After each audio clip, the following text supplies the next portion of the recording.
السلام علیکم ورحمۃ اللہ وبرکاتہ۔ جناب، کل میری ایک ویڈیو پر کمنٹ آیا۔ وہ کمنٹ دیکھ کے مجھے بہت خوشی ہوئی، اور میں جب بھی کوئی اس طرح کا کمنٹ دیکھتا ہوں تو مجھے خوشی ہوتی ہے، اور اس کی وجوہات ہے۔ پہلے تو آپ وہ کمنٹ دیکھیے۔ آپ نے دیکھ لیا کہ اس میں کس طرح اپنائیت کے انداز سے مجھے مشورہ دیا گیا ہے۔ اپنائیت آپ نہیں سمجھ سکتے، لیکن میں سمجھتا ہوں اس میں بہت اپنائیت ہے۔ اور اب میں ان وجوہات پہ آتا ہوں کہ جب بھی میں کوئی اس طرح کا مشورہ دیکھتا ہوں، کوئی اس طرح کی بات دیکھتا ہوں، تو مجھے خوشی ہوتی ہے۔ خوشی کی وجوہات میں پہلی بات یہ ہے کہ جب میں دیکھتا ہوں لوگ میرے کام کو تنقیدی نظر سے دیکھتے ہیں۔ اب تنقیدی نظر سے جب بھی کوئی آپ کے کام کو دیکھتا ہے تو لازم نہیں ہے کہ ان کی بری نیت ہو، یا وہ صرف نقطے نکالنے کے لیے ایسے کر رہے ہوں۔ ہو سکتا ہے کہ وہ آپ کی اصلاح کی خاطر ایسا کر رہے ہو، ان میں سے کوئی اچھی بات آپ کو بتائے، کوئی اچھا مشورہ آپ کو دے۔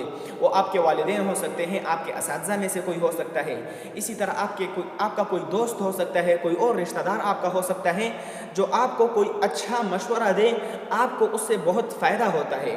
اور میں بھی اس طرح کے کمنٹ کو دیکھ کر بہت خوش ہوتا ہوں۔ اور اس بارے میں اپنے ایک دوست کہہ سکتے ہیں، آپ میرے مصلح ہے، میری اصلاح کرتے رہتے ہیں، وہ جامعۃ الرشید کے تخصصات کے ایک ساتھی راشد بھائی، میں ان کا بہت شکریہ ادا کرنا چاہتا ہوں کہ جب میں نے سیرت کا یہ کام شروع کیا تو سب سے پہلی جو چند ویڈیوز تھی تو اس پر انہوں نے مجھے بہت مفید مشورے دیے، اور میں ان کا یہ مجھ پر ایک بہت بڑا احسان ہے، اور یہ بھی جو کمنٹ ہے یہ مجھ پر در حقیقت ایک بہت بڑا احسان ہے، اور جس کا بدلہ میں اپنی طرف سے نہیں دے سکتا۔ اور دوسری بات یہ ہے جس سے مجھے خوشی ہوتی ہے، وہ یہ ہے کہ میرے کام کو دلچسپی کے ساتھ دیکھنے والے موجود ہیں، دلچسپی کے ساتھ اس کو مکمل طور پر اس کو صحیح انداز میں دیکھنے والے موجود ہیں۔ تیسری بات یہ ہے کہ جب اس طرح کا کمنٹ آئے تو پتہ چلتا ہے کہ نبی اکرم صلی اللہ علیہ وآلہ وسلم کی سیرت کے بارے میں، ان کی زندگی کے بارے میں پہلے سے جاننے والے موجود ہیں، اور یہ اللہ تعالیٰ کا بہت بڑا فضل ہے۔ فتنوں کے اس دور میں جب ایسے لوگ موجود ہوں جو نبی اکرم صلی اللہ علیہ وآلہ وسلم کی زندگی کے بارے میں جانتے ہو، تو یہ بہت بڑی بات ہے۔ اب میں آپ کو بتا دوں کہ اس کمنٹ کے لیے میں دل سے شکریہ ادا کرنا چاہتا ہوں۔ یہ مجھ پر ایک بہت بڑا احسان ہے، اور دل سے جو شکریہ ادا کرتے ہیں تو اس کے لیے الفاظ جو ہے وہ چھوٹے پڑ جاتے ہیں۔ لیکن میں تھوڑی سی وضاحت کرنا چاہتا ہوں کہ یہ ویڈیوز جو میں بنا رہا ہوں سیرت النبی صلی اللہ علیہ وآلہ وسلم سے متعلق، تو اس میں میرے مقاصد کیا ہے، میرے آبجیکٹیوز کیا ہے۔ تو پہلی بات تو یہ ہے کہ آپ کو نبی اکرم صلی اللہ علیہ وآلہ وسلم کے بارے میں معلومات دوں، ان کے بارے میں، ان کی سیرت کے بارے میں آپ کو بتاؤں، یہ ایک عام سی بات ہے۔ دوسری ایک عام سی بات وہ یہ ہے کہ میرے جو آڈینس ہے ان کی دلچسپی بڑھے، اور وہ بذات خود نبی اکرم صلی اللہ علیہ وآلہ وسلم کی سیرت کا مطالعہ کرنے لگے۔ کیونکہ میں جب 5 یا 10 زیادہ سے زیادہ 10 منٹ کی جو ویڈیو بناتا ہوں تو اس میں میرے لیے مشکل ہوتا ہے کہ میں تمام معلومات کو جمع کروں، اور وجہ یہ ہے کہ 10 منٹ یا اس سے زیادہ کی ویڈیو میں بنا بھی نہیں سکتا۔ آج کل کا زمانہ ایسا ہے کہ لوگ جب اس طرح کی سنجیدہ باتیں تھوڑی سی زیادہ دیر سن لیتے ہیں تو وہ دل برداشتہ ہو جاتے ہیں، اور وہ کسی دوسری جانب چلے جاتے ہیں۔ تو اس لیے میری کوشش ہوتی ہے کہ ویڈیو کو میں شارٹ بناؤں، اتنا لمبا نہ بناؤں۔ اب تیسرا جو میرا مقصد ہے اس پہ میں بات کرتا ہوں۔ یہ جو بڑے مقاصد ہیں ایک دو، اس پر بات کرتا ہوں۔ تو اس میں سے ایک یہ ہے کہ میں جب کوئی ویڈیو بناؤں تو اس میں جذباتی نہ ہوں۔ جذباتی میں تب ہوتا ہوں جب میں کتاب کے سامنے بیٹھتا ہوں، تحقیق کرتا ہوں، اپنے لیے لکھتا ہوں، پوائنٹس نکالتا ہوں، اور 3-4 کتابیں میرے سامنے ہوتی ہے تو اس وقت میں جذباتی ہوتا ہوں۔ نبی اکرم صلی اللہ علیہ وآلہ وسلم کے والدین کے وفات کا جب واقعہ سامنے آتا ہے، حضرت عمر رضی اللہ تعالیٰ عنہ کے اسلام کا جو سامنے واقعہ آتا ہے، ہجرت کا جب واقعہ آتا ہے، تو انسان لازماً جذباتی ہو جاتا ہے۔ اور آپ کے سامنے جب میں کوئی بات پیش کرتا ہوں تو میرا مقصد یہ نہیں ہوتا کہ جذبات میں وہ بات پیش کروں، میں حقائق کو بیان کرنا چاہتا ہوں۔ اب کوئی جذباتی ویڈیو آپ دوسرے چینلز پر، یا کسی دوسرے بڑے صاحب طارق جمیل صاحب، کوئی دوسرے بریلوی حضرت اس طرح ہو سکتے ہیں جن میں آپ جذباتی باتیں اور واقعات مکمل جذبات کے ساتھ آپ سن سکتے ہیں۔ یہاں پر میرا جو مقصد ہے وہ حقائق کو بیان کرنا ہے، اس واقعے کو بیان کرنا ہے، نہ کہ جذبات۔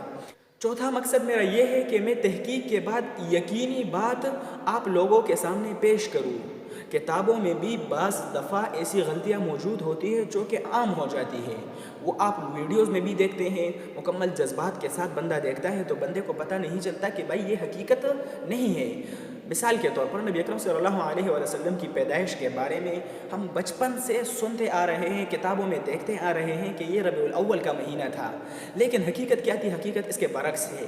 آج کل جو مہینے چل رہے ہیں اس کے مطابق نبی اکرم صلی اللہ علیہ وسلم کی پیدائش رمضان المبارک میں ہوئی, نہ کہ ربیع الاول میں. ربیع الاول کا مہینہ اس وقت صرف مکہ مکرمہ والوں کے پاس تھا, مطلب ان کے ہاں ربیع الاول کا مہینہ تھا, لیکن ان کے مہینے آج کل کے جو مہینے چل رہے ہیں اس کے مطابق نہیں تھے. تو یہ ہوئی تحقیقی بات. لیکن ہم کیا سنتے آ رہے ہیں؟ ہم وہ غلط بات سنتے آ رہے ہیں کہ وہ ربیع الاول کے مہینے میں پیدا ہوئے, اور اسی طرح ربیع الاول کو ہم 12 ربیع الاول کو بڑے دھوم دھام سے مناتے بھی ہیں. 12 ربیع الاول تو بذات خود غلط ہے, 12 تاریخ ہی غلط ہے. پہلے مہینے میں بھی گڑبڑ ہے, دوسری بات جو 12 تاریخ ہے تو تاریخ میں بھی مسئلہ ہے. تاریخ کیا تھی؟ تاریخ تحقیق یہ کہتی ہے کہ 8, 9 یا 10 تھی. ان تینوں میں سے تحقیق کہتی ہے کہ ان میں سے ہے. پھر ان تینوں میں بھی یقینی طور پر معلوم نہیں کہ کون سی تاریخ ہے. تو بات یہ ہوئی کہ میرا مقصد تحقیقی بات آپ لوگوں کے سامنے پیش کرنا ہے. دوسری مثال میں پیش کروں, نبی اکرم صلی اللہ علیہ وسلم کی ہجرت کے بارے میں ہم نے سنا ہے اور کتابوں میں بھی پڑھا ہے کہ آپ صلی اللہ علیہ وسلم جب اپنے گھر سے نکلے تو وہ رات کا وقت تھا. جو مشرکین تھے وہ گھر کے ارد گرد محاصرہ کیے ہوئے تھے. نبی اکرم صلی اللہ علیہ وسلم نے مٹھی میں مٹی اٹھائی اور قریش کے ان مشرکین کے جانب پھینکتے ہوئے شاہت الوجوہ کہا. لیکن حقیقت کیا ہے؟ حقیقت میں آپ لوگوں کے سامنے بیان کروں, اور وہ بھی میں ویسے اپنے آپ سے خود سے بیان نہیں کر رہا, بلکہ میں ایک کتاب سے تاریخ امت مسلمہ سے کہہ رہا ہوں کہ اس میں مولانا محمد اسماعیل ریحان صاحب نے باقاعدہ طور پر تحقیق کے بعد یہ لکھا ہے کہ نبی اکرم صلی اللہ علیہ وسلم دوپہر کے وقت نکلے, اور دوپہر کے ایسے وقت جب لوگ سو جاتے ہیں, آرام کے لیے چلے جاتے ہیں, گرمی زیادہ ہو جاتی ہے, اس وقت نبی اکرم صلی اللہ علیہ وسلم ہجرت کے لیے اپنے گھر سے نکلے ہیں. ابو بکر صدیق رضی اللہ تعالیٰ عنہ کے گھر کی طرف گئے, اور یہ جمعے کا دن تھا. تو تحقیق یہ کہتی ہے, دوسری جانب جو بات مشہور ہے اور وہ غلط مشہور ہے, تو وہ بات یہ ہے کہ نبی اکرم صلی اللہ علیہ وسلم رات کے وقت گھر سے نکلے اور حضرت علی رضی اللہ تعالیٰ عنہ کو اپنی بستر پہ سلایا. تو بستر پہ سلانے کی بات تو ہو سکتی ہے کہ حضرت علی رضی اللہ تعالیٰ عنہ رات کو نبی اکرم صلی اللہ علیہ وسلم کے چارپائی یا جو بھی چیز تھی اس وقت اس پر لیٹ گئے ہو نبی اکرم صلی اللہ علیہ وسلم کی جگہ. لیکن گھر سے نکلنے کی جو یہ بات ہے, جو وقت کے بارے میں بات ہے, تو حقیقت الگ ہے اور ہمیں جو معلوم ہے وہ الگ ہے, کتابوں نے جو بات اٹھائی ہے وہ الگ ہے. تو میرا مقصد یہ ہے کہ آپ لوگوں کے سامنے سچی بات, حقیقی بات وہ پیش کروں, اور وہ غلط بات تھوڑی سی سائڈ پہ ہو, اور جو حقائق پہلے سے معلوم ہے, جو حقائق جو صحیح باتیں پہلے سے معلوم ہے. مثلا نبی اکرم صلی اللہ علیہ وسلم غار ثور چلے گئے, غار ثور میں نبی اکرم صلی اللہ علیہ وسلم نے 3 دن یا اس سے تھوڑا سا کم قیام کیا. تو یہ بات تو چلی آ رہی ہے اور حقیقت بھی ہے. تو اب میرا اس پہ اتنا زیادہ فوکس نہیں ہوگا, میں اس پہلی والی بات پہ زیادہ فوکس کروں گا. کیوں؟ کیونکہ وہ ہمارے معاشرے میں غلط مشہور ہے, اور میں کوشش کرنا چاہ رہا ہوں کہ بھائی وہ لوگوں کے سامنے ظاہر ہو, لوگ اس کو دیکھیں اور سمجھے ذرا. تو یہ 4 میرے مقاصد ہوئے, اور ان مقاصد کے بعد میں دوبارہ میں اس جیسی کمنٹس پر شکریہ ادا کرنا چاہتا ہوں کہ یہ میری اصلاح کے لیے آپ کا مجھ پر بہت بڑا احسان ہے.